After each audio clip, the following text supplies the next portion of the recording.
The ballroom at Lancaster House was a sea of glittering sharks, and Evelyn Thorne was drowning. She was a nobody, a poor relation, a shadow. When her cruel cousin, Isabella, cornered her with a Viscount known for his wandering hands, Aveline panicked. She fled, not towards the doors, but towards the heavy velvet curtains of an alcove, desperate for even a moment's invisibility. She plunged into the darkness and struck something solid as marble. A pair of steel-grey eyes glittered in the gloom. "Hiding," a cold voice drawled, "is a poor strategy, Miss Thorne." She had vanished from the party and walked straight into the arms of Alistair Vane, the cold, untouchable Duke of St. Jude. The London season of 1823 was, by all accounts, a suffocating spectacle. And for Aveline Thorne, it was a special kind of hell. She was a ghost at the feast, a poor relation, the unpaid companion and living shadow to her cousin, the beautiful but viciously ambitious Isabella Pembroke. Aveline's existence was one of quiet servitude, fetching shawls, repairing torn lace, and worst of all, absorbing the sly, cutting remarks of her aunt, Lady Pembroke. Tonight, the crush at Lancaster House was unbearable. The heat from 1,000 candles and 500 bodies made the air thick as soup. Aveline, clad in a predictable, dove-grey muslin, the colour of invisibility, pressed herself into the corner of the ballroom, her eyes not on the dancers, but on the ceiling. Such remarkable plasterwork, she thought, her mind drifting to the complexities of its structural support. A cantilevered miracle. But the stress on the northern arch is concerning. "Aveline, do stop muttering about the walls and make yourself useful," Isabella's voice hissed, sharp as a stiletto. Isabella was a vision in emerald silk, her dance card already full, her eyes scanning the room for the night's true prize. "I'm sorry, Isabella. What do you need?" "I need you to not look like a damp tragedy. You are wilting. It's embarrassing." Isabella's eyes narrowed. "Worse, you are drawing unwanted attention." Aveline followed her gaze, and her blood ran cold. Lord Barnaby, a man of 50 years with a wet-lipped smile and a reputation for patronizing young ladies, was ambling toward them. He was a Viscount, and therefore, in Lady Pembroke's eyes, a potential fallback for Isabella, but a perfect practice for Aveline. "Oh, look," Isabella said with a cruel, bright smile. "Lord Barnaby fancies a chat. Do try to be charming, Aveline. It's the least you can do for the roof over your head." Lord Barnaby was only feet away, his piggy eyes appraising her. "My dear Miss Thorne, a rose hiding in the shadows. Allow me to bring you into the light." He reached a fleshy hand for her arm. Panic, cold and absolute, seized Aveline. She couldn't breathe. She couldn't be polite. She couldn't be touched by him. She did the only thing she could. She fled. Not to the grand entrance. That would cause a scene. Not to the ladies' retiring room. Isabella would find her. No, Aveline bolted sideways toward a deep, shadowed alcove set between two marble pillars, shielded by thick, heavy curtains of burgundy damask. She had noted it earlier as a potential sanctuary, a quiet pocket in the architectural design. She didn't slow. She gathered her grey skirts, plunged past the pillar, and thrust herself into the suffocating darkness of the velvet folds. She did not hit the wall. She hit a man. It was like running into a column of granite. Aveline gasped, a small oof of terror, and stumbled.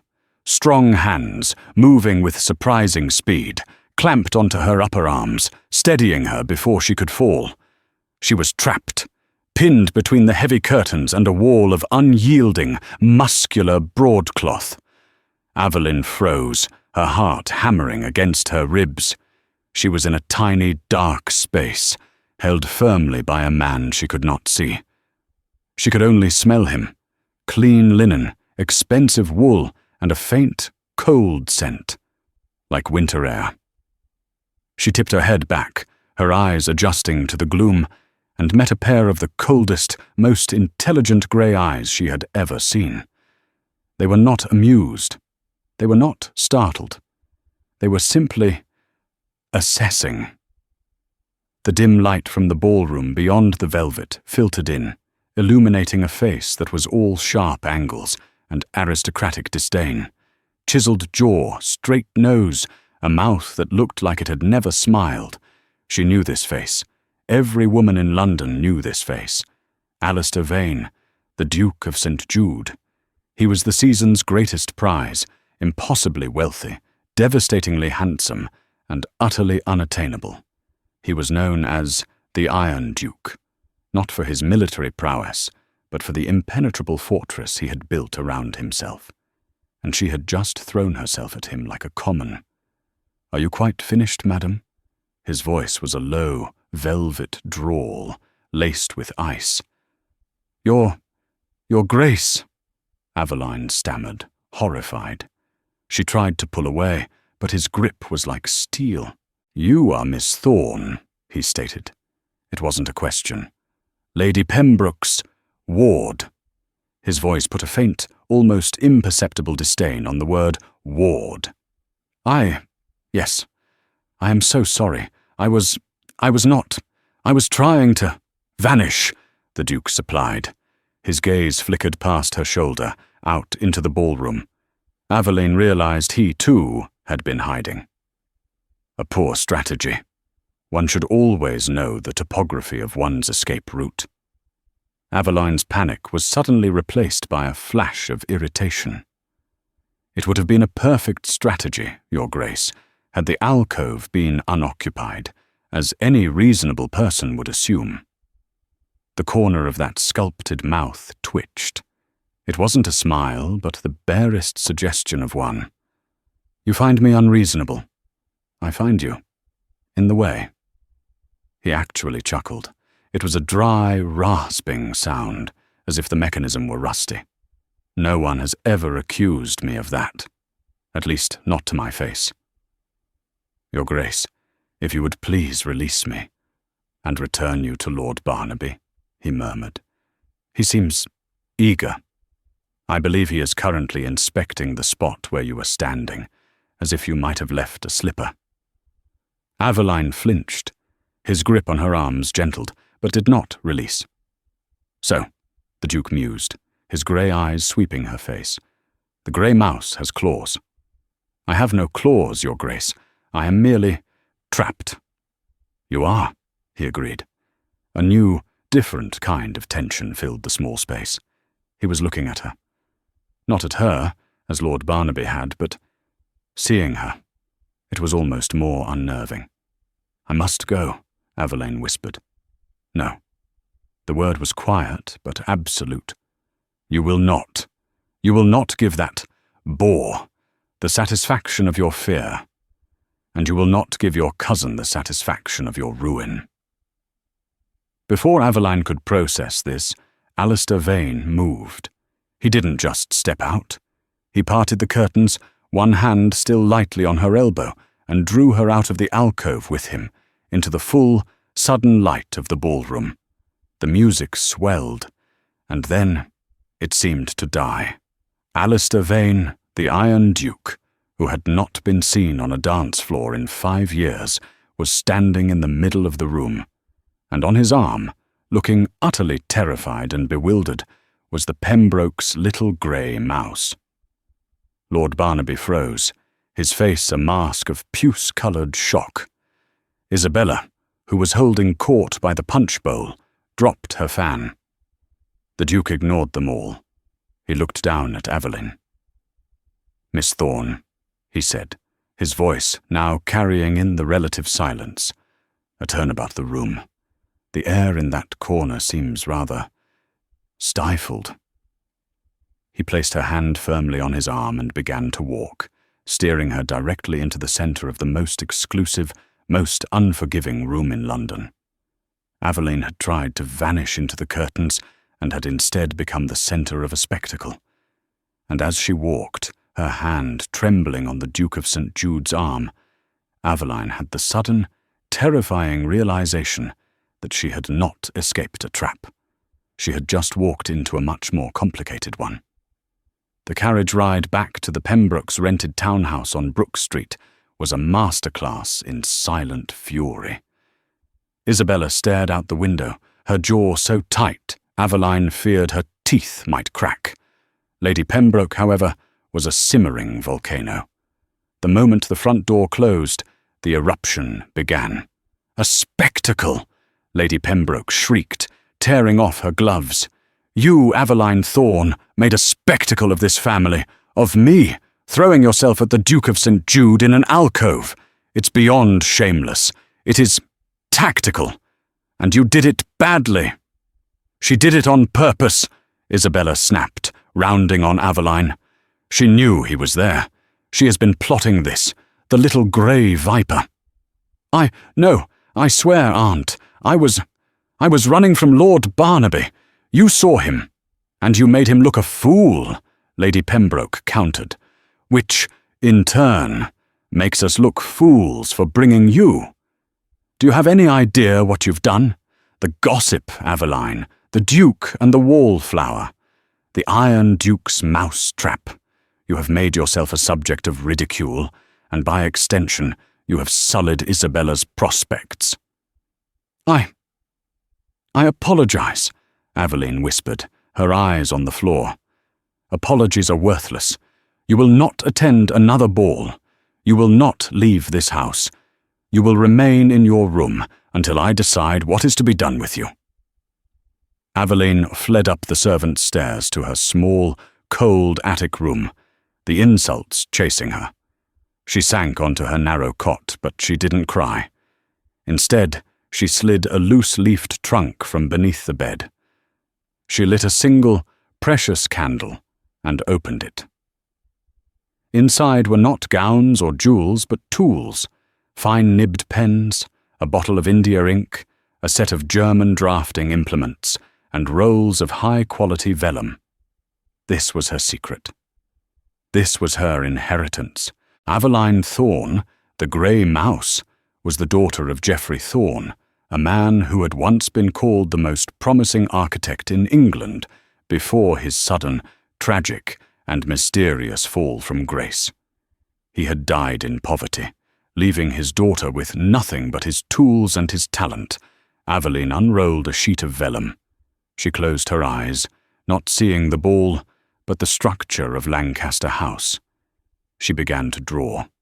She wasn't just sketching, she was correcting. She redesigned the flawed northern arch, adding a series of hidden buttresses, creating a solution that was both structurally sound and aesthetically brilliant. This was her escape.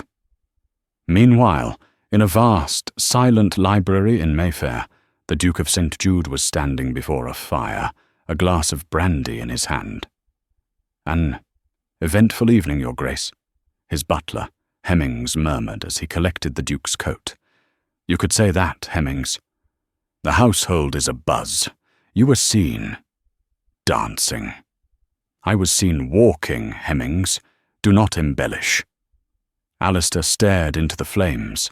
He had gone to that alcove to escape the simpering misses and their hawk-eyed mothers. He despised the season. He despised the pretense.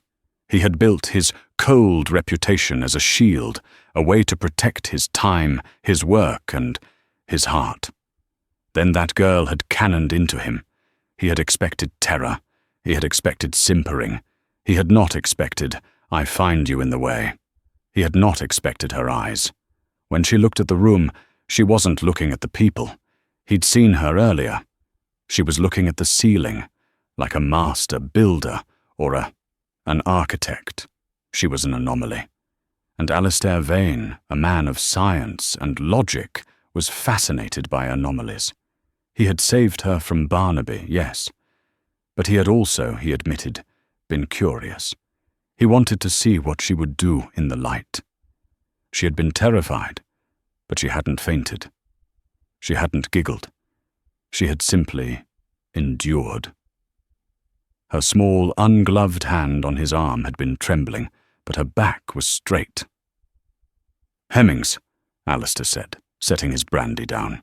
"Find out everything you can about Miss Aveline Thorne, daughter of Geoffrey Thorne." Hemmings paused.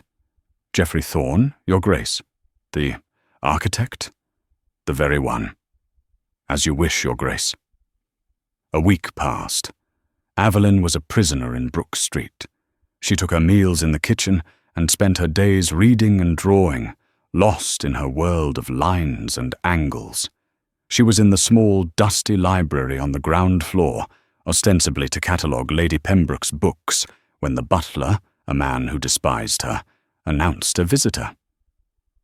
"The Duke of St. Jude is here, miss. To see you."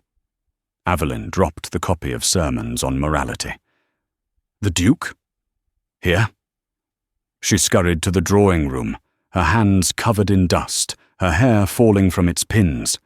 Lady Pembroke and Isabella were already there, having appeared as if by magic. Isabella was in a new mourning dress, her face a mask of predatory welcome. "Your Grace," Lady Pembroke gushed. "What an unexpected honour." Alistair Vane stood in the centre of their fussy, over-decorated room, like a wolf in a dollhouse. He was dressed in a perfectly tailored black riding coat. He looked magnificent and utterly bored. He bowed. "Lady Pembroke, Miss Pembroke." His eyes scanned the room, bypassing Isabella's practised smile, and landed on Aveline, who was hovering by the door. "Miss Thorne." Your Grace," Aveline managed, curtsying. "I have come," the Duke announced to the room, "to request Miss Thorne's assistance on a matter of some urgency." Isabella's smile faltered. "Her assistance?" Lady Pembroke repeated, as if the words were foreign. "Indeed." The Duke strode past them, stopping in front of Aveline. He pulled a rolled parchment from his inner pocket. "My library at St. Jude House. The shelving is inefficient. I am told you have an eye for structure." Aveline's heart stopped. How could he know? Isabella let out a high-pitched, false laugh. "Oh, Your Grace, you jest. Aveline, she has an eye for ribbons. Yes, she is very good at ribbons. Aren't you, Aveline?" The Duke did not look at Isabella. His grey eyes were fixed on Aveline. It was a challenge. Aveline's terror was warring with a sudden, fierce surge of passion. The one thing she cared about, the one thing she was good at. He unrolled the parchment. It was a simple and deliberately flawed diagram of a library wall. "My architect insists on cantilevered shelves," the Duke said, his voice neutral. "I am skeptical." Aveline looked at the drawing. Her professional instincts, so long suppressed, roared to life. She forgot who she was. She forgot who he was. She forgot her aunt and cousin. "He's an idiot," she said. The room went deathly silent. Lady Pembroke looked as if she might faint. I beg your pardon," Aveline whispered, horrified at what she'd just said. But the Duke's eyes were gleaming. "Explain," he commanded. "Well, Your Grace," Aveline said, her voice gaining strength as she pointed to the drawing. This is all wrong. The western wall of St. Jude House is a 17th century addition. It has no deep-set foundation. You simply cannot use cantilevered shelves with that masonry. The lateral load it's a catastrophe waiting to happen. The sheer weight." She grabbed a piece of scrap paper from the secretary's desk and, with a shaking hand, picked up a pencil. "You must use a buttressed support system. Distribute the weight. Like this. See? If you channel the force down, not out, you can triple the shelf space without compromising the wall's integrity. Otherwise," she finished, her face flushed with enthusiasm, Your first editions will be your first casualties." She looked up, breathless, expecting to be dismissed, to be laughed at. Isabella was aghast. Lady Pembroke was a statue of pure horror. And the Duke of St. Jude. He was staring, not at her drawing, but at the light in her eyes. And then, the Iron Duke did the impossible. He smiled. It was a small, devastating, private smile, and it was directed only at her. "Miss Thorne," he said, his voice a low rumble, "I believe you have just saved my library, and you have, I fear, made yourself indispensable." The Duke's visit, and his subsequent consultation with Aveline, was the social equivalent of a cannonball. The ton was aflame. The Iron Duke, who had rebuffed advances from the most beautiful and well-connected women in England, was spending his afternoons in the company of a nobody. Lady Pembroke, a woman who could spot a change in the wind faster than any meteorologist, performed a dizzying pivot. Aveline was not a disgrace. She was an asset. A strange, inexplicable but potentially valuable one. Aveline was moved from the attic to a proper guest room. Her grey muslin was replaced by modest, but new, day dresses. She was no longer a prisoner. She was, as Lady Pembroke put it, our dear, clever Aveline. Aveline knew it was a farce. She was a pawn in a game she didn't understand. Her consultations with the Duke were, to her, intoxicating.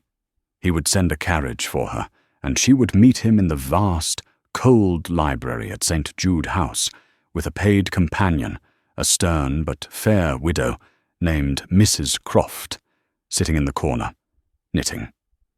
They were a sham, of course. Mrs. Croft was paid by the Duke, and was deaf in one ear. Alistair would spread blueprints on the great mahogany table.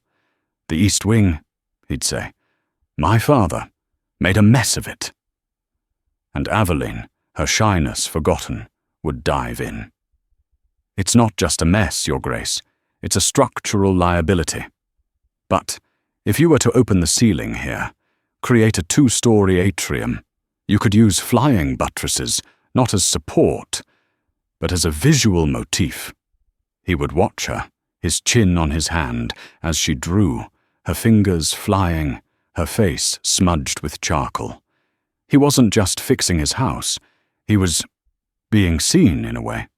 He was a man drowning in responsibility, and she was the only person who saw the structure of his life, not just the title. But their quiet, intellectual paradise was not built to last.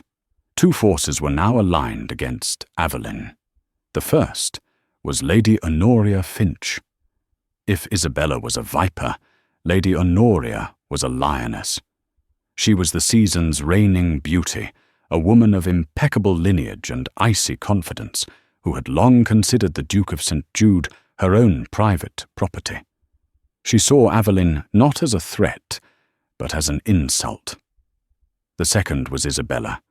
Isabella's jealousy was a physical, sour thing. She had been eclipsed by her own shadow, and she would not stand for it. The two women, rivals in all else, found common cause. "She's a witch," Isabella whispered to Lady Honoria at a garden party at Holland House. "She's cast some kind of spell on him." "He's not bewitched, you fool," Honoria replied, her voice cutting. "He's amused. Like a man who has found a talking dog. The novelty will wear off. We must simply accelerate the process." The garden party was a lavish affair. Aveline was in attendance, not as a companion, but as a curiosity. Several people spoke to her, eager to see the Duke's architect. Aveline, overwhelmed, quickly fled the crowds, finding refuge in a secluded, overgrown corner of the grounds, a forgotten knot garden. Believing she was alone, she pulled her personal sketchbook from her reticule. It was her most treasured possession, filled with her own designs, not corrections, but creations. Fantastical castles, ideal cities, and on the most recent pages, a detailed, passionate reimagining of a ruined Gothic abbey. She was so lost in her drawing, so deep in the world she was creating on the page, that she didn't hear the footsteps on the gravel path. "It's beautiful," Aveline yelped, slamming the book shut. The Duke of St. Jude was standing over her, an unreadable expression on his face. "Your Grace, you startled me." "My apologies." He gestured to the bench. "May I?" He sat, not too close, but close enough that she could feel the cold radiating from his formal clothing. "What is it?" he asked, nodding at the book she clutched to her chest. "Nothing, just scribbles. Follies." "I doubt that, Miss Thorne. You do not seem the follies type." He was silent for a moment. "I have another problem, Miss Thorne, a rather larger one." Your house, Your Grace?" "My ancestral home, Blackwood Abbey, in Northumberland." His voice changed. The ice was still there, but it was thinner. Underneath was something raw. "It's a ruin. My family. We have not visited in a generation. It is a place of bad memories." Aveline was captivated by his tone. "A tragedy written in stone," she whispered, thinking of her own father. His head snapped toward her. "Precisely." He looked at her, really looked at her, and was about to say more when a high-pitched shriek shattered the peace. "Ah! Aveline! Aveline! Help!" "Isabella!" Aveline shot to her feet, her sketchbook tumbling from her lap onto the bench. "Isabella, what is it?" "My ankle! I've twisted my ankle. Oh, it's dreadful. Aveline, fetch help." Isabella was sprawled dramatically on the path, her face a mask of poorly acted agony.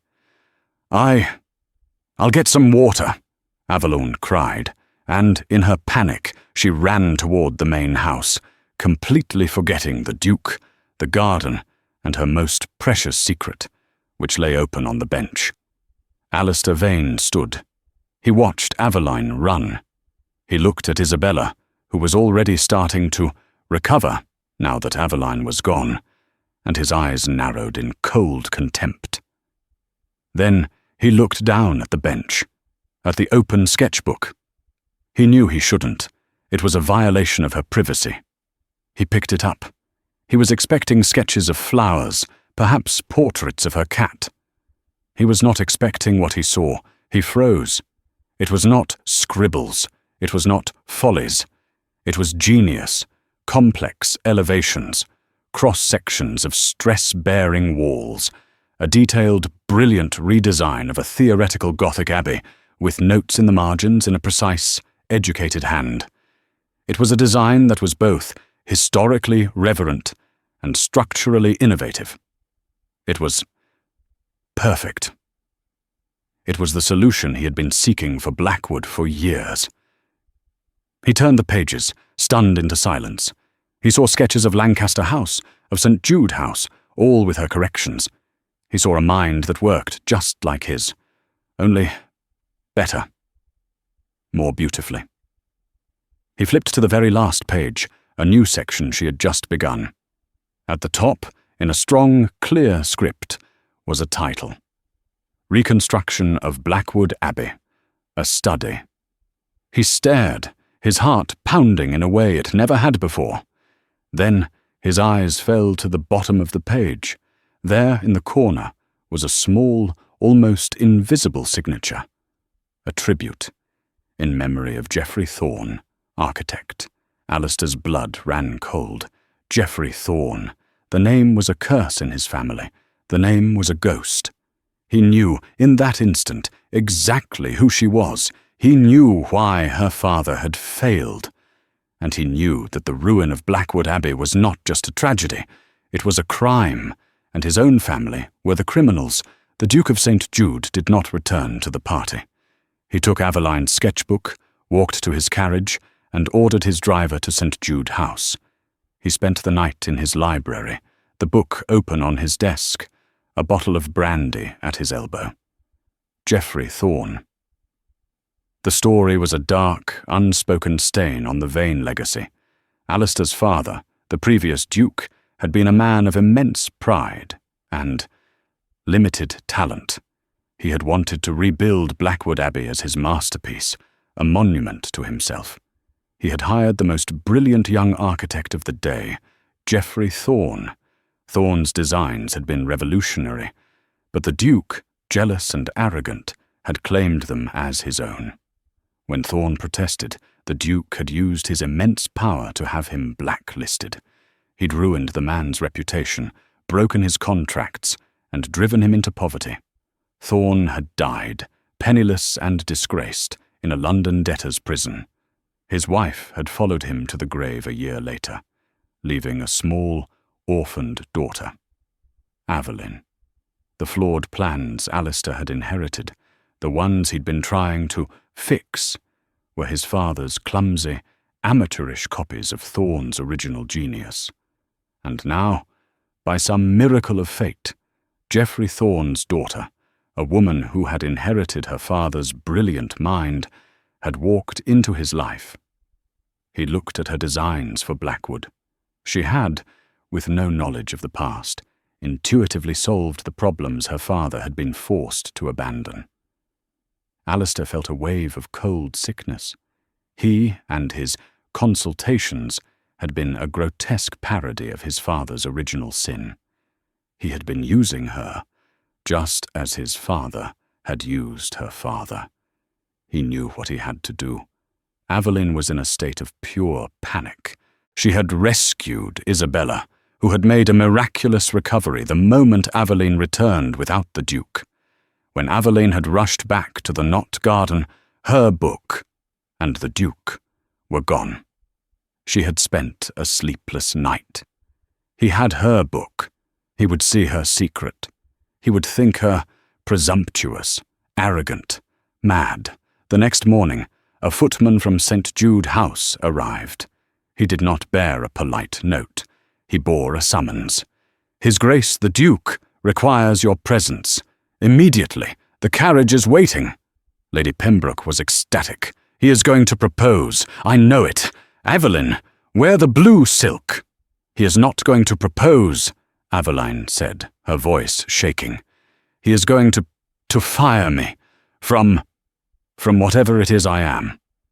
She went. She wore her old grey dress. It felt like armour. She was shown not to the library, but to the Duke's private study. A dark, imposing, masculine room. He was standing by the window, his back to her. Her sketchbook was open on his desk. "Your Grace," she whispered. He turned. His face was terrible. It was not cold. It was haunted. "You are the daughter of Geoffrey Thorne," he said. It was not a question. Aveline paled. He was my father. Yes. He was the true architect of Blackwood Abbey." Aveline's world tilted. "What? No, he died of a fever. My aunt. She said he was a dreamer, that he failed, that he chased fantasies." "He did not fail," Alistair said, his voice rough. "He was destroyed." And he told her. He laid his family's sin bare. The theft, the betrayal, the blacklisting, the debtor's prison. "My father," Alistair said, his voice full of self-loathing, "stole your father's life, his legacy, and he left Blackwood Abbey, a testament to his own incompetence, a ruin. It is not a tragedy. It is a monument to my family's shame." Aveline sank into a chair, her legs unable to hold her. Her father, a genius, not a failure. Her entire life, her identity as the daughter of a failed dreamer, was a lie. She felt a white-hot surge of anger, so pure it burned away her fear. "And you," she said, her voice shaking with this new, terrible power. "You, consulting me, on your library. Was that a joke? Were you toying with me? The architect's little girl?" "At first," Alistair said, his honesty brutal. "I was curious. I did not know, not until yesterday." He gestured to the sketchbook. "Not until I saw this." He walked to the desk. He did not touch her drawings. He pointed. Your design for the rose window. It's what he was trying to do. You finished it." The anger in Aveline's chest fractured, and a profound, aching grief flooded in. "All those years," she whispered, tears finally tracking pathways of dust on her cheeks. He was a master." "Yes," Alistair said. "He was." The silence in the room was heavy, filled with the ghosts of two families. "Why tell me?" Aveline asked, looking up, her eyes fierce. "Why not just burn my book and send me away?" "Because," Alistude stepped toward her, "I have spent 5 years and a fortune trying to fix my father's mistakes. I have been trying to restore a building. I failed, because I did not understand that what truly needs to be restored is a legacy." He stopped, standing before her. "I am not my father, Miss Thorne." He made a proposal. It was not the one Lady Pembroke had predicted. "Forget the Pembrokes. Forget London. Come to Blackwood Abbey. Not as my consultant, not as a guest." He took a breath. "Come as my partner. I will hire you. As Master Architect Aveline Thorne. I will pay you. I will pay you a fortune. We will tear down my father's work, and we will rebuild Blackwood from your father's original plans. We will put his name, your name, on the cornerstone." He held out his hand. "Help me right this wrong. Help me give Geoffrey Thorne the monument he deserves." Aveline looked at his outstretched hand. To accept was to align herself with the family that had destroyed hers. To refuse was to let her father's genius die a second time. She was torn. Her heart was a ruin, just like Blackwood. "I will come," she said, her voice a low, trembling whisper. "Not for you, Your Grace, and not for your money." She stood, and she did not take his hand. "I will come for him. On one condition. Name it. You will never again refer to my father as Geoffrey Thorne. You will refer to him by the title your father stole." She lifted her chin. "You will call him Master Architect Thorne." Alistair Vane looked at the small, fierce woman before him, and for the first time in his life, the Iron Duke bowed. "As he should have been," Alistair said. "And as his daughter is." Aveline's departure from the Pembroke house was not a polite exit. It was a detonation when she informed Lady Pembroke that she was leaving her employ to accept a professional commission from the Duke of St. Jude. Her aunt had first laughed, then sputtered, then turned a shade of purple that clashed violently with the wallpaper. A commission? You? A woman architect? Don't be absurd. He has compromised you. This is a sham. He is taking you to Northumberland to be his mistress." "I would rather be his mistress than your servant, Aunt," Aveline said, the words tasting like strange, liberating fire on her tongue. "But as it happens, I am to be his architect. I will be travelling with a paid companion, Mrs. Croft. My salary will be substantial. Good day." She left Lady Pembroke gaping, and Isabella's face was a mask of pure, unadulterated hatred. The war had been declared. The ton was scandalized. This was beyond the pale. Lady Pembroke and Isabella, in league with the furious Lady Honoria, began their campaign. They did not have to invent lies. They simply had to spin the truth.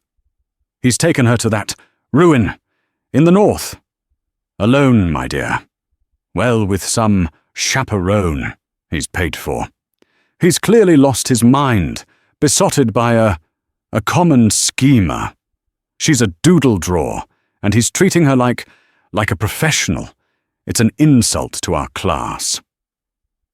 Lady Honoria confronted Alistair at a regatta just 2 days before his departure. She had cornered him, a vision in white lace, her beauty like a sharpened weapon. Your Grace, Alistair, you are making a laughing stock of your name, taking that nobody to your private estate. Think of the scandal. Think of your duty. Alistair had looked at her, his grey eyes as flat and cold as the North Sea. Lady Honoria, I am building a monument. Miss Thorne is drawing to the plans. You, I believe, are drawing conclusions. I suggest you find a new hobby. Good day. He cut her dead. The journey to Blackwood Abbey was long, cold, and undertaken in a heavy, armed carriage. Mrs. Croft sat inside with Aveline, knitting silently, a bulwark of propriety. The Duke rode alongside on his black stallion, a silent, imposing guardian. They did not speak of personal matters. They spoke of stone and light and water. Aveline, holding her father's, and now her, plans, was all business. We will need to quarry stone from the East Ridge. My father's notes say it's the most stable. It will be done, Alistair replied. After 5 days they crested a hill. Alistair raised his hand, and the carriage stopped. There, he said. Aveline stepped out. It was magnificent. It was not a house. It was a carcass, a vast, skeletal ruin of a Gothic abbey perched on a cliff overlooking the roaring sea. Ivy choked the towers. The nave had no roof. It was a place of profound, tragic grandeur. It's perfect, Aveline whispered. They got to work. The first few weeks were chaos. A small army of workmen, local masons and engineers, all hired by the Duke, descended. They cleared rubble. They set up workshops. Aveline was given a vast, cold library in the one stable wing of the house to use as her studio. And Aveline transformed. The grey mouse was gone. In her place was the mistress architect. She was tireless. She was up at dawn, climbing scaffolding, in a practical modified riding habit the Duke had made for her, her sketchbook in hand. She argued with the master mason about load-bearing joints. She recalculated wind shear equations. She corrected the engineers. And she was, without exception, right. The workmen, who had at first sneered at the slip of a girl, began to regard her with a kind of awe. She wasn't just giving orders. She knew the work. She spoke their language. And Alistair, the cold Duke, was captivated. He did not interfere. He merely watched. He saw her, her face smudged with dirt, her hair escaping in a wild halo, arguing with a man twice her size, and he felt a strange, fierce pride. He found excuses to be near her. He would bring her tea in the evenings as she worked late into the night by candlelight, her fingers stained with ink. "You should rest, Aveline," he'd say, his voice, when it was just them, losing its iron.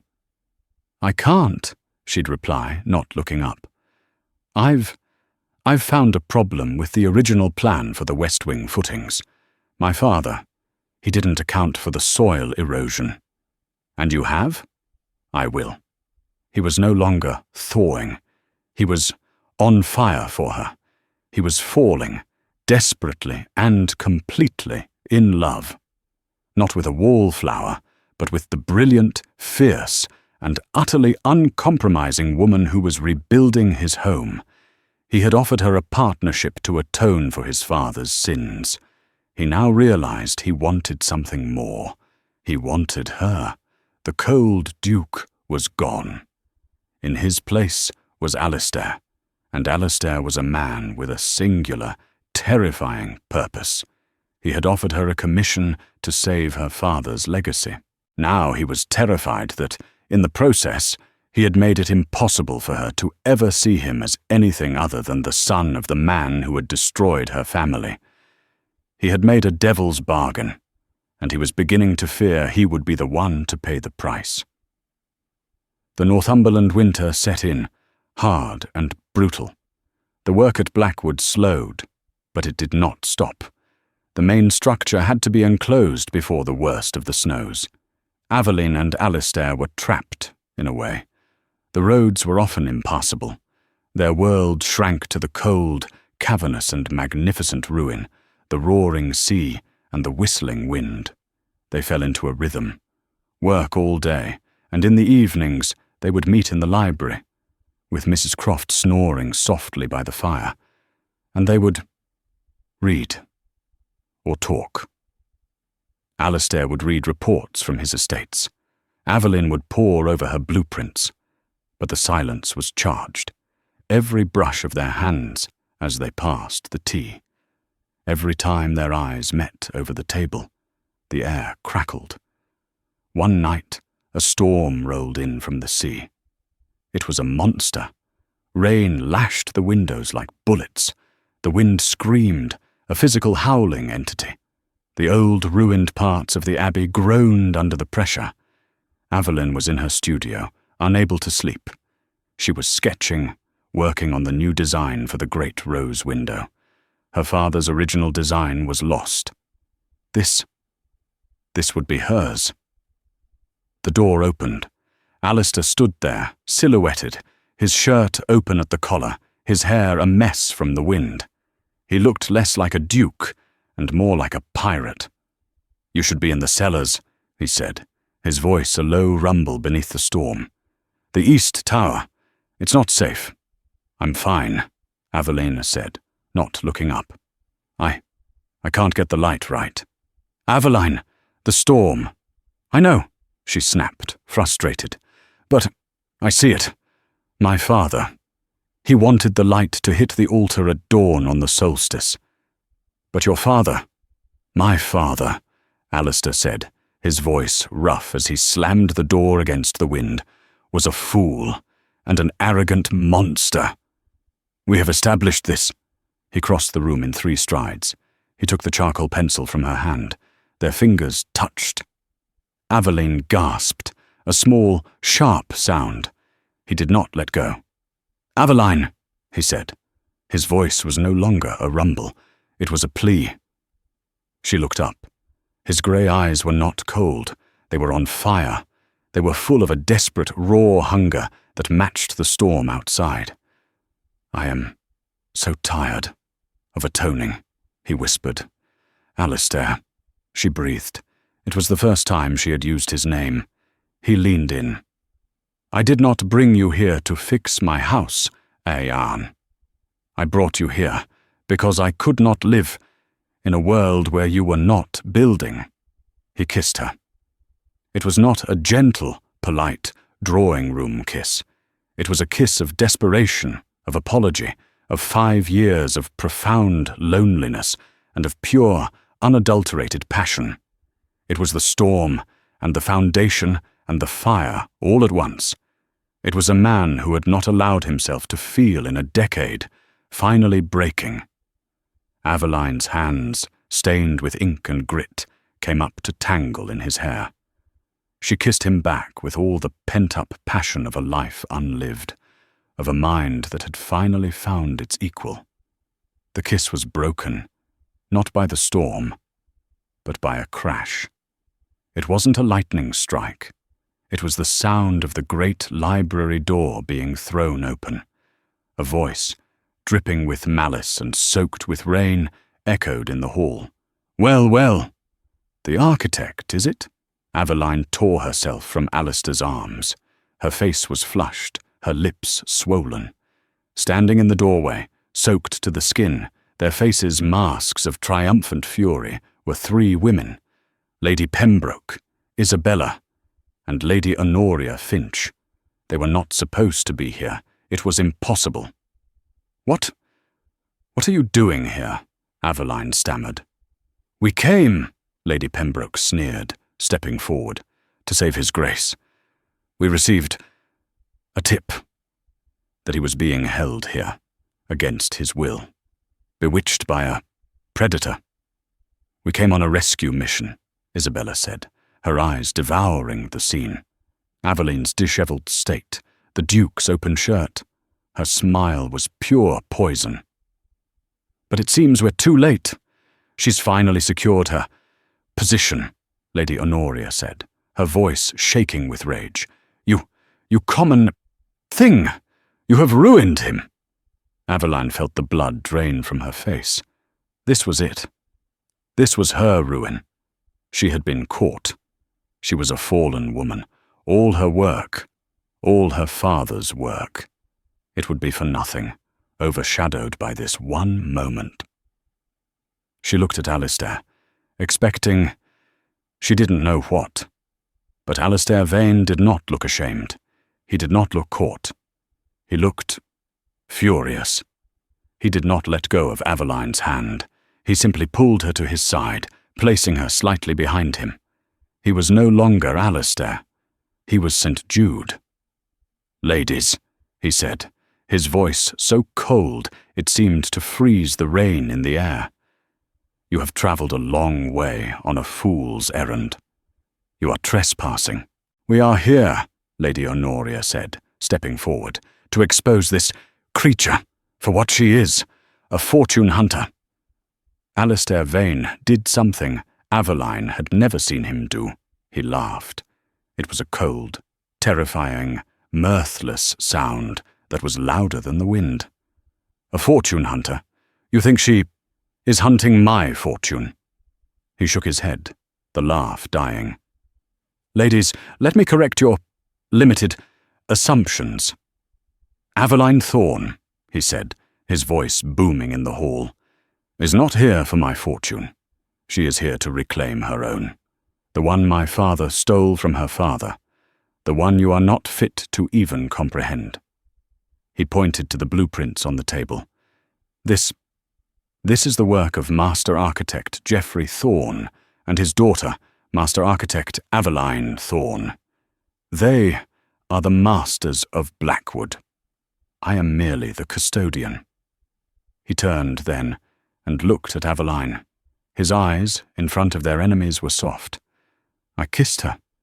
That is true, and God help me, I will do so again, and again, and I will spend the rest of my life earning the right to do so." He turned back to the three shocked, dripping women. "You came here to witness a scandal. You shall have one, but it is not hers. It is yours." "Mrs. Croft," he bellowed. The chaperone, who had been asleep in her room, appeared, looking grim. "Your Grace, please show these ladies to the stables. Their horses will need to be rested." Isabella gaped. "The stables? In this storm? You can't." "The roads are washed out," Alistair said, his voice flat. "You will spend the night there. You will leave at first light. And if I ever see your faces at my gates again, I will have you arrested. Not for trespassing. For stupidity." "You will be ruined, St. Jude," Lady Honoria shrieked. "We will tell everyone." "Please do," Alistair said, turning his back on them. "Tell them all. Tell them that the Iron Duke has finally thawed. Tell them that he has found his architect." He turned to Aveline, who was staring at him, her eyes wide. He took her face in his hands, ignoring the sputtering women being escorted out. "I meant every word, Aveline." Did you mean the part about kissing me again?" she whispered, shaking. "I did," he said, and he did. The three harpies, as the staff at Blackwood immediately dubbed them, were sent away in the mud and disgrace of the following dawn. The story they tried to tell in London, of a duke bewitched and a harlot triumphant, was so warped, so spiteful, that it collapsed under its own malice. The real story, as it turned out, was far more interesting. Alistair and Aveline, in one brilliant, unified move, returned to London. But not for the season. They held a press conference, or the 1823 equivalent. They invited the editors of the Times, the Morning Post, and, most importantly, the Journal of Architecture. In the grand and now structurally sound Library of St. Jude House, Alistair Vane, the Duke of St. Jude, stood before the most powerful men in London. And he confessed.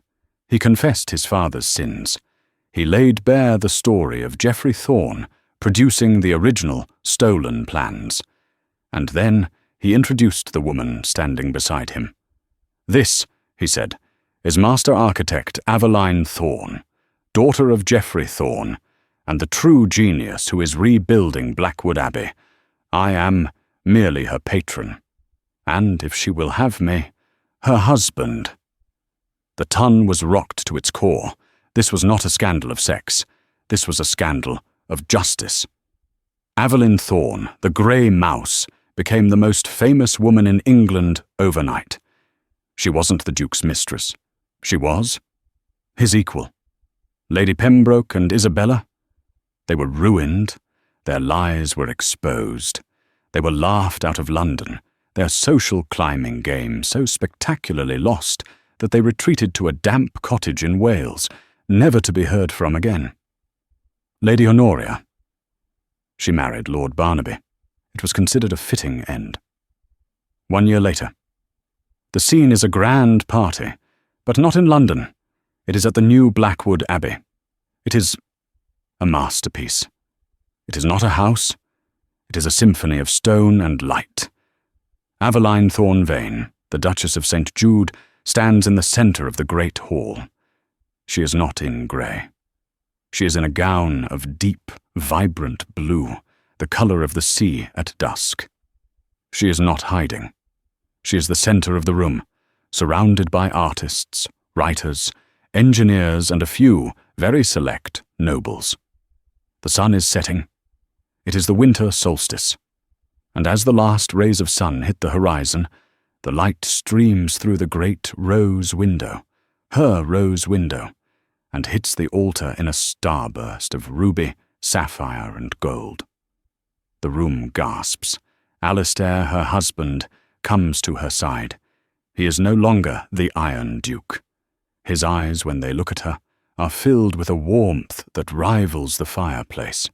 He hands her a glass of champagne. "It's perfect, my love," he whispers, kissing her temple. "Not quite," Aveline says, a small smile playing on her lips. She takes his hand and leads him to the main entrance. She points up. There, carved into the great stone lintel above the massive oak doors, is the new, permanent dedication. It does not say Vane. It reads, "Blackwood Abbey restored Anno Domini, 1824 from the designs of Master Architect Geoffrey Thorne and Master Architect Aveline Thorne Vane, Duchess of St. Jude." He traces the letters of her father's name, his eyes suspiciously bright. "You put your father's name first," he says, his voice thick. Aveline leans her head on his shoulder, looking out at the home they built. "As it should have been," she replies. He turns her and kisses her, not with the desperation of the storm, but with the deep, abiding, and structurally sound peace of a man who has finally, after a lifetime of cold, come home. The woman he'd found hiding in the curtains had not just rebuilt his house. She had rebuilt him. And so, the woman who tried to vanish became the most seen woman in England, the Duchess of St. Jude. Aveline and Alistair didn't just rebuild Blackwood Abbey. They built a new life, founded on truth and a love as solid as the stone walls she had designed. Their story proves that the coldest hearts can hold the most warmth, and that true worth is never found in a title or where you hide. It's found in the courage to show the world who you truly are. Thank you for listening to this full-length story. If Aveline and Alistair's journey from the shadows to the light touched your heart, please don't let this video vanish. Hit that like button, share this story with someone who needs a reminder of their own hidden worth, and most importantly, subscribe to our channel for more historical dramas that will sweep you off your feet. We have new stories coming every week, and we can't wait to share them with you. We'll see you in the next one.